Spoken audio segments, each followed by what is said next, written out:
৭৮ অতপর যখন সে সূর্য উজ্জ্বল রূপে উদীয়মান দেখল, বলল, এ আমার রব, এ সবচেয়ে বড়। পরে যখন তা ডুবে গেল, তখন সে বলল, হে আমার কম, তোমরা যা শরিক করো, নিশ্চয়ই আমি তা থেকে মুক্ত। ৭৯ নিশ্চয়ই আমি নিবিষ্ট করেছি আমার চেহারা একনিষ্ঠভাবে তার জন্য, যিনি আসমানসমূহ ও জামিন সৃষ্টি করেছেন, আর আমি মুশরিকদের অন্তর্ভুক্ত নই। ৮০ আর তার কম তার সাথে বাদানুবাদ করল। সে বলল, তোমরা কি বাদানুবাদ করছ আমার সাথে আল্লাহর ব্যাপারে, অথচ তিনি আমাকে হিদায়েত দিয়েছেন। তোমরা তার সাথে যা শরিক করো, আমি তাকে ভয় করি না।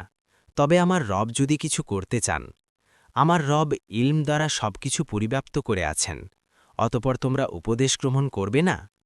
৮১ তোমরা যা শরিক করেছ, কিভাবে আমি তাকে ভয় করব, অথচ তোমরা ভয় করছ না যে তোমরা শরিক করেছ আল্লাহর সাথে এমন কিছু, যার পক্ষে তিনি তোমাদের উপর কোনো প্রমাণ নাজিল করেননি। অতএব কোন দল নিরাপত্তার বেশি হকদার, যদি তোমরা জানো। ৮২ যারা ঈমান এনেছে এবং নিজ ঈমানকে জুলমের সাথে সংমিশ্রণ করেনি, তাদের জন্যই নিরাপত্তা, এবং তারাই হিদায়েতপ্রাপ্ত। ৮৩ আর এ হচ্ছে আমার দলিল, আমি তা ইব্রাহিমকে তার কওমের উপর দান করেছি।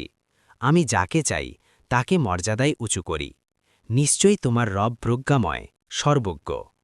৮৪ আর আমি তাকে দান করেছি ইসহাক ও ইয়াকুবকে,